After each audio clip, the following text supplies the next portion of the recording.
Hi hello' নমস্কাৰ WhatsApp guys, কি খবৰ? আশা কৰোঁ সকলোৱে ভালে আছে। মোৰ আন এটি ভিডিঅ'লৈ আপোনালোক সকলোকে স্বাগতম জনাইছোঁ। মই এয়া বনাইছোঁ মধুৰিআমৰ জেলি, যিটো মোৰ বহুত বেছি ভাল হ'ল। সেইবাবে মই ভাবিলোঁ মই আপোনালোকৰ লগত শ্বেয়াৰ কৰোঁ। যিহেতুকে মধুৰিআমৰ ছিজন চলি আছে, মই ভাবিলোঁ আপোনালোকৰ লগত এই ৰেচিপিটো শ্বেয়াৰ কৰোঁ। তো আহকচোন ভিডিঅ'টি আৰম্ভ কৰোঁ। প্ৰথমতে মই মধুৰিআমকেইটা ভালদৰে ধুই লৈছোঁ। মধুৰিআমবিলাক যদি পকা আৰু সৰু সৰু হয় তেনেহ'লে বেছি ভাল হয়, কিন্তু এনেকুৱা ডাঙৰৰো হৈ যায়। যিহেতু মই বনাই চালোঁ, মানে কি ভালেই হয়। কেঁচা হ'লেও কোনো কথা নাই, যিহেতু আমি এইটো বইল দিম সেইকাৰণে তাৰমানে ভালেই হৈ যায়। আপোনালোকৰ যদি ঘৰত আছে তেনেহ'লে আপুনি বনাব পাৰে। মই এনেকৈ মধুৰিআমকেইটা ধুই লৈ এনেকৈ মানে কি বাকলিটো চেলাই দিছোঁ। যিহেতু কেঁচা হয় মোৰ মধুৰিআমকেইটা, সেইকাৰণে মই বাকলিটো অলপমান এনেকৈ চেলাই লৈছোঁ। তিতাও লাগিব পাৰে, যিহেতু ফাৰ্ষ্ট টাইম বনাই পোৱা নাই ন, সেইকাৰণে চেলাই লৈ মই এনেকৈ টুকুৰা টুকুৰিকৈ কাটি লৈছোঁ। ইয়াতে মোৰ অলপমান ভুল হৈছে কি, মই তাৰমানে মধুৰিআমকেইটা অলপমান পাতলকৈ কুটিব লাগিছিল, তেতিয়া বইল দিয়াত অলপ ভাল হয়, সোনকালে তাৰমানে সিজি উঠে। মই বহুত ডাঙৰকৈ দিছোঁ, সেইকাৰণে মোৰ অলপ টাইম লাগিছে। আপোনালোকে যদি বনাই তেনেহ'লে অলপ পাতলকৈ কাটি ল'ব। চচ এটাত পানী লৈ লৈছোঁ আৰু হাই ফ্লেমত মই এতিয়া মধুৰিআমখিনি সিজাই ল'ম। অলপ টাইম লাগিব, চাই ল'ব আপুনি, অলপমান টাইম লাগিব। প্ৰায় 20-25 মানৰ ভিতৰত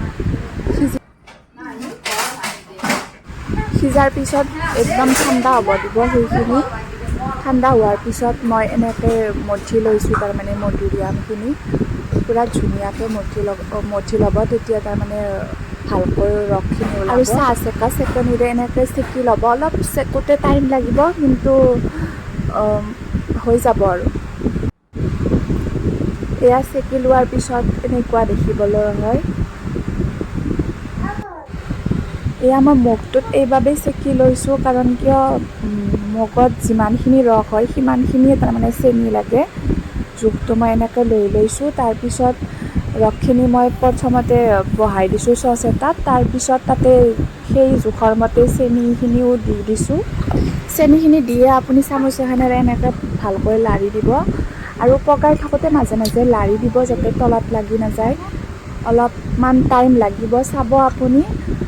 তাতে অকণমান নিমখো দি দিব সোৱাদ অনুযায়ী, আৰু যেতিয়া পগি থাকিব সেইখিনি অলপমান ফেন ওলাই থাকিব, ফেনখিনি আপোনালোকে পেলাই দিব।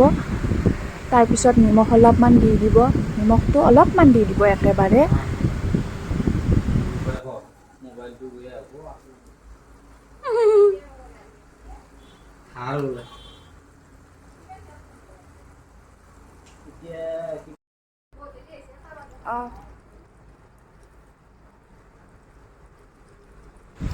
আৰু চাওক, মোৰ জেলিখিনি হৈ গ'ল।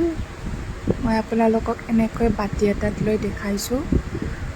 মানে বহুত বেছি ভাল হৈছে, গ্ৰেভিটোও ভাল হৈছে, মানে কালাৰটো দিয়াৰ পিছততো আৰু দেখিবলৈও ভাল হৈছে, কিন্তু খাবলৈও বহুত বেছি ভাল হৈছে। আৰু আপুনি জেলিখিনিত ভিনেগাৰ অলপ দি ৰাখিব পাৰে, নহ'লে কাঁচৰ বটলত এনেকৈ মানে কি ফ্ৰিজত ৰাখি দিব পাৰে, তেতিয়া থাকি যাব বহুত দিনলৈ। মোৰ ভিডিঅ'টো যদি আপোনালোকৰ ভাল লাগিছে তেনেহ'লে লাইক, কমেণ্ট আৰু শ্বেয়াৰ কৰিব। ধন্যবাদ।